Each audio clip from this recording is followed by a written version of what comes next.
এই আমলটি অত্যন্ত গুরুত্বপূর্ণ আমল। যখনই অর্থনৈতিক সংকট দেখা দিবে, ঘরে অভাব দেখা দিবে, টাকা শেষ হয়ে যাবে, আপনি আর আপনার স্ত্রী দুইজনে মিলে আমলটি করবেন, অর্থনৈতিক সমস্যার সমাধান হয়ে যাবে, টাকার ব্যবস্থা হবে, আল্লাহ পাক রব্বুল আলামিন রিজিকের ব্যবস্থা করে দিবেন, সচ্ছলতা ফিরে আসবে। এই আমলটি পাওয়ারফুল আমল। এই আমলটি রাসূল করিম সাল্লাল্লাহু আলাইহি সাল্লাম তার প্রিয় সাহাবী আউফ ইবনে মালিক আল আশজাঈ রাদিয়াল্লাহু তাআলা আনহুকে দিয়েছিলেন। শুনলে আশ্চর্য হয়ে যাবেন, ঘটনা কি? বিশ্বনবী মুহাম্মদ সাল্লাল্লাহু আলাইহি ওয়াসাল্লাম যখন হিজরত করে মক্কা থেকে মদিনায় আসলেন, আসার পরে আল্লাহর নবী মদিনাবাসীদের খোঁজ খবর নেওয়া শুরু করলেন। আল্লাহর পয়গম্বর শুনতে পাইলেন ইহুদিদের মধ্যে একজন ইহুদি আছে, নাম তার আউফ ইবনে মালিক আল আশজাঈ। ইহুদিদের নেতা, ইহুদিদের লিডার।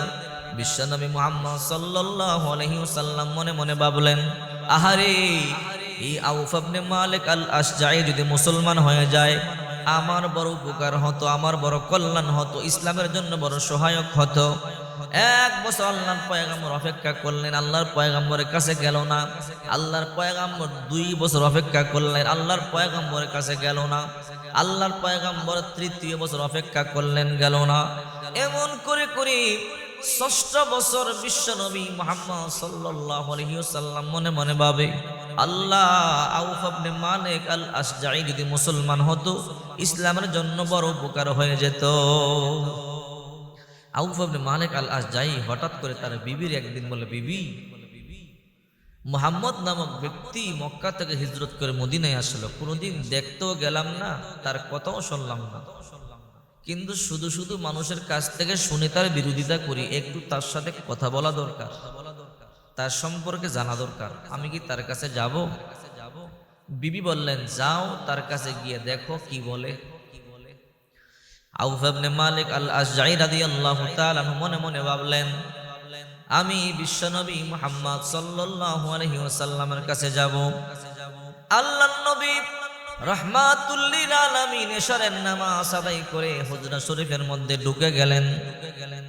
হঠাৎ করে হাঁটি হাঁটি পা পা করে আউফ ইবনে মালিক আল আশজাঈ রাদিয়াল্লাহু তাআলা আনহু বিশ্বনবী মুহাম্মদ সাল্লাল্লাহু আলাইহি ওয়াসাল্লামের ঘরে গেলেন।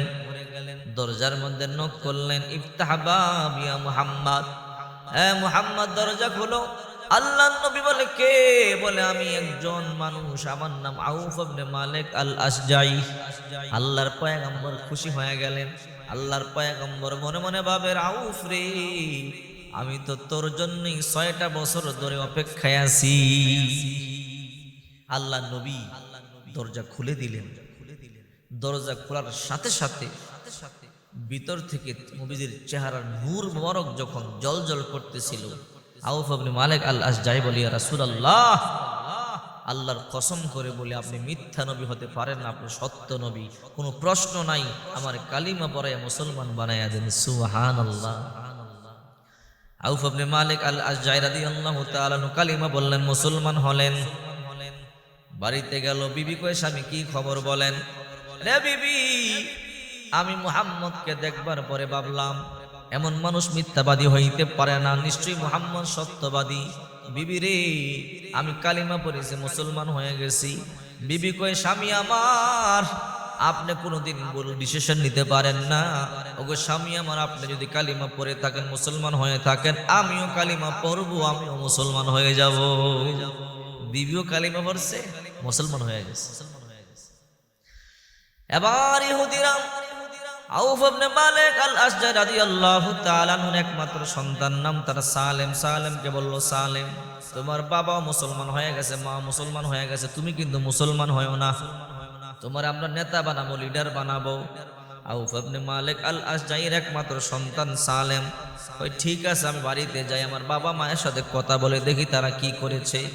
সালেম বাড়িতে আসলো, আয়েশা বলে, ও বাবা, ও মা, তোমাদের কি সিদ্ধান্ত বলো। বলে, আমরা কালিমা পড়েছি, মুসলমান হয়েছি। এবার সালেম বলে, ও বাবা মা, আমি জানি তোমরা এমন বাবা মা কোনোদিন ভুল সিদ্ধান্ত নিতে পারো না, আমিও কালিমা পড়বো, আমিও মুসলমান হয়ে যাব। তাদের একমাত্র সন্তান সালেম মুসলমান হয়ে গেছে। এই বিপদ শুরু। যখন আপনি ঈমান আনবেন তখন বিপদ শুরু হবে। ইমানদারদেরকে আল্লাহ বিপদ দিয়ে পরীক্ষা করেন। সুবহানাল্লাহ। এবার বাবা সন্তানকে কয়, বাবা বাজারে যাও, বাজার করে নিয়ে আসো। আউফ ইবনে মালিক আল আশজাই রাদিয়াল্লাহু তাআলা আনহু তার কলিজার টুকরা সন্তান সালেমকে বলল, যাও বাড়িতে নিয়ে আসো, বাজার নিয়ে আসো। সালেম বাজারে গেল। বাজার করে যখন বাড়িতে আসতেছিল, রাস্তার মধ্যে মুশরিকরা তারে কিডন্যাপ করলো। বিপদ শুরু। কিডন্যাপ করে মরুভূমির মধ্যখানে নিয়ে গেছে, নিয়ে বিশাল বড় গুহার মধ্যে আটকায় রাখছে। মা বাবা অপেক্ষায় আছে এখনো পর্যন্ত, সন্তান কেন বাজার নিয়ে আসে না? একদিন নয়, 2 দিন নয়, 1 সপ্তাহ হয়ে গেল, বাজার নিয়ে আসে না। আউফ ইবনে মালিক আল আশজাই রাদিয়াল্লাহু তাআলা আনহু চোখের পানিগুলো সারিয়া কান্দে, আহারে আমার সন্তানটার কি হলো রে? 1 সপ্তাহ ধরিয়া সন্তানকে পায় না, নিখোঁজ। ঘরের মধ্যে কোনো খাবারও নাই। 2টা কষ্ট, একটা খাবারের কষ্ট, দ্বিতীয়টা সন্তান হারানোর কষ্ট। স্বামী আর স্ত্রী কান্না করে। বিবি কয়, ও স্বামী আমার, আপনি কান্না করবেন না, একটা কাজ করুন। বলে, কি কাজ? বিশ্বনবী মুহাম্মদ সাল্লাল্লাহু আলাইহি ওয়াসাল্লামের কাছে যান, আমাদের কষ্টের কথা, আমাদের দুঃখের কথা বলেন। দেখবেন বিশ্বনবী মুহাম্মদ সাল্লাল্লাহু আলাইহি ওয়াসাল্লাম এমন একটা রাস্তার কথা বলে দিবি, যে রাস্তার মাধ্যমে আমরা উপকৃত হতে পারবো। তুমি ঠিকই বলছো, আমি যাই। আউফ ইবনে মালিক আল আশজাই কান্না করে করে বিশ্বনবী মুহাম্মদ সাল্লাল্লাহু আলাইহি ওয়াসাল্লামের কাছে গেলেন। আসসালাতু আসসালামু আলাইকা ইয়া রাসূলুল্লাহ, আসসালাতু আসসালামু আলাইকা ইয়া হাবিবাল্লাহ। আল্লাহর পয়গম্বর বলেন, মা ইউবকিকা ইয়া আউফ ইবনে মালিক আল আশজাই, তুমি কেন কান্না করো? তোমার কি হয়েছে বলো। বলো, আল্লাহর হাবিব, ইসলাম কবুল করবার কারণে মুশরিকরা শত্রু হয়ে গেল, ইহুদিরা শত্রু হয়ে গেল। 2টা ব্যথা নিয়ে আমি আপনার কাছে আসি। 2টা ব্যথা। বলে, কি ব্যথা? 1 নম্বর কষ্ট, আমার একমাত্র সন্তান সালেমকে মুশরিকরা নিয়ে বন্দী করে রাখছে। আজকে 1টা সপ্তাহ হয় সন্তানকে আমরা পাই না। 2 নম্বর, ওগো নবীজি, আমাদের ঘরের মধ্যে 1 সপ্তাহ হয়ে গেল, কোনো খাবার নাই। ওগো নবীজি, এই জন্য 2টা কষ্ট নিয়ে আপনার কাছে আসলাম, আর সহ্য হয় না। আল্লাহর পয়গম্বর আমলটা দেয়, এবার শোনেন কি আমল দেয়। আল্লাহর পয়গম্বর বলেন, সালেম রে, হে আউফ ইবনে মালিক আল আশজাই, শোনো, বাড়িতে যাও। বাড়িতে গিয়া তুমি আর তোমার বিবি, ওয়া আমরুকা ওয়া ইয়াহান তাস্তাগফিরু লা হাওলা ওয়ালা কুওয়াতা ইল্লা বিল্লাহ, তুমি আর তোমার বিবি বেশি বেশি লা হাওলা ওয়ালা কুওয়াতা ইল্লা বিল্লাহ পাঠ করো। আর ইত্তাকিল্লাহ, আল্লাহর উপরে ভরসা করো, ইসবির, ধৈর্য ধারণ করো। 1 নম্বরে বললেন আল্লাহর উপরে ভরসা করো, 2 নম্বরে ধৈর্য ধারণ করো, 3 নম্বরে বললেন তুমি আর তোমার বিবি লা হাওলা ওয়ালা কুওয়াতা ইল্লা বিল্লাহ বেশি বেশি পাঠ করো। আল্লাহ তাআলা দুনো বিপদ থেকে তোমাকে হেফাজত করবে। এবার চোখের পানি নিয়ে বাড়িতে চলে গেল। বিবি বলে, স্বামী আমার, আল্লাহর হাবিব মুহাম্মদ সাল্লাল্লাহু আলাইহি সাল্লামের কাছে গেলেন। বলে, আল্লাহর পয়গম্বর কি বলেছে? আল্লাহর পয়গম্বর বলেছেন আল্লাহর উপরে ভরসা করতে আর ধৈর্য ধারণ করতে। রে বিবি, আর তোমাকে বলেছেন, আমাকে বলেছেন লা হাওলা ওয়ালা কুওয়াতা ইল্লা বিল্লাহ বেশি বেশি পাঠ করতে। আল্লাহ তাআলা আমাদের সন্তানকে আমাদের মধ্যে ফিরাইয়া দিবে। বিপদে পড়লে ধৈর্য ধারণ করবেন। এখন তো আমরা বিপদে বললে অস্থির হয়ে যাই, ধৈর্য হারা হয়ে যায়। না, বিপদে বললে ধৈর্য ধারণ করবেন। যারা ধৈর্যশীল, আল্লাহ বলেন ইন্নাল্লাহা মা'আস সাবিরিন, ধৈর্যশীলদের সাথে আমি আছি। এবার স্বামী আর স্ত্রী আমল শুরু করে দিল। ওইদিকে সালেমকে নিয়ে মুশরিকরা বন্দী করে রাখলো। সালেম তাকাইয়া দেখে প্রতিটা মুশরিক পাগলের মতো হয়ে গেছে। দোয়ার আমলের অ্যাকশন শুরু হয়ে গেছে। প্রত্যেকটা মুশরিক পাগলের মতো মাটির মধ্যে গড়াগড়ি করতেছি। সালেম মনে মনে চিন্তা করে, এই মুহূর্তে আমি বাগিয়া যাই। হাতের বাঁধন টান দিল, অটোমেটিক খুলে গেল, পায়ের বাঁধন খুলে গেল। হযরত সালেম রাদিয়াল্লাহু তাআলা আনহু হাঁটি হাঁটি পা পা করে চলে আসলো।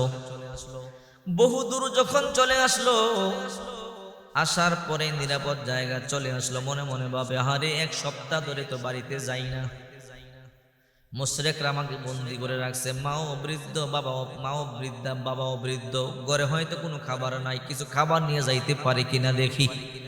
একটু সামনে গেলেন, গিয়ে দেখে বিশাল বড় একটা বকরির পাল দেখা যায়। ওই বকরির পালের মধ্যে 4000 বকরি, কোনো মালিক নাই, মরুভূমির মধ্যে ঘুরতেছে। সালেম কই চল আমার বাড়িতে চল। যখন ধাক্কা দিছে তার সাথে সাথে 4000 বকরি সব তার বাড়িতে চলে আসছে। বাড়ি থেকে দরজায় নক করলো, বাবা দরজা খুলো। দরজা খুলে দেখে সন্তান চলে আসছে, মাও খুশি বাবাও খুশি। বলে বাবার এই বকরিগুলো কার, এই ছাগলগুলো কার? বলে আমাদের। বলে কেমনে? বলে আমি মরুভূমির মধ্যে দেখলাম কোনো মালিক নেই, বললাম চল আমার বাড়িতে, চলে আসছে। আউফ ইবনে মালিক আল আশজাই কয় না না, এই বকরি আমরা খাইতে পারবো না, কারণ বিশ্বনবীর কাছে আগে যাই না আসি। হযরত আউফ ইবনে মালিক আল আশজাই রাদিয়াল্লাহু তাআলা আনহু বিশ্বনবী মুহাম্মদ সাল্লাল্লাহু আলাইহি ওয়াসাল্লামের কাছে গেল। ওগো নবীজি, আপনি আমল শিখাইয়া দিয়েছেন, আমল করেছি, সন্তানটাকে আল্লাহ তাআলা বাড়িতে ফিরাইয়া দিয়েছে, কিন্তু 4000 বকরি আমার বাড়িতে কেমনে আসলে বুঝলাম না। আল্লাহর পয়গম্বরকে আল্লাহ তাআলা আয়াত নাজিল করে দিয়ে শোনাইয়া দিলেন। নাজালাত হাযিল আয়াতু আলা আউফ ইবনে মালিক আল আশজাই, ওয়া মান ইয়াত্তাকিল্লাহা ইয়াজআল লাহু মাখরাজা ওয়া ইয়ারযুকুহু মিন হাইথু লা ইয়াহতাসিব। যারা মুত্তাকি হবে, আল্লাহকে ভয় করবে, আল্লাহর উপরে ভরসা করবে, আল্লাহ পাক রব্বুল আলামিন সমস্ত বিপদ থেকে তাদেরকে হেফাজত করবে। আর ওয়া ইয়ারযুকুহু মিন হাইথু লা ইয়াহতাসিব, কল্পনাও করতে পারবে না এমন জায়গা থেকে আল্লাহ তাআলা তাদেরকে রিজিকের ব্যবস্থা করে দিবে। যাও, আল্লাহর পয়গম্বর বললেন তুমি যাও, এই বকরিও তোমার আর তোমার সন্তানকেও আল্লাহ তোমার কাছে পৌঁছাইয়ে দিচ্ছে। এই জন্য এই আমল বেশি বেশি করবেন। লা হাওলা ওয়ালা কুওয়াতা ইল্লা বিল্লাহ, লা হাওলা ওয়ালা কুওয়াতা ইল্লা বিল্লাহ। রাসূল এই কথা বলছেন যে লা হাওলা ওয়ালা কুওয়াতা জান্নাতের ধনভাণ্ডার। রাসূল বলে, ও সাহাবীরা, তোমাদেরকে আমি জান্নাতের ধনভাণ্ডারের খবর দিব কি? সাহাবায়ে কেরাম বলল, ইয়া রাসূলুল্লাহ, হ্যাঁ দেন। আল্লাহর পয়গম্বর বললেন, লা হাওলা ওয়ালা কুওয়াতা ইল্লা বিল্লাহ, এটা জান্নাতের ধনভাণ্ডার। তোমরা যত বেশি বেশি লা হাওলা ওয়ালা কুওয়াতা ইল্লা বিল্লাহ পড়বে, আল্লাহ তাআলা তত বেশি জান্নাতের ধনভাণ্ডার তোমাদের জন্য উন্মুক্ত করে দিবে। সুবহানাল্লাহ। এই জন্য বেশি বেশি লা হাওলা ওয়ালা কুওয়াতা ইল্লা বিল্লাহ পড়বেন। টেলিভিশন দেখতে পারেন 3 ঘন্টা বসে, খেলা দেখতে পারেন 4 ঘন্টা বসে, সমস্যা হয় না, কিন্তু একটু জিকির করতে কষ্ট হয়। আরে বাবা, এই জিকির আপনার কপাল খুলে দিবে, আপনার ভাগ্যের পরিবর্তন হয়ে যাবে।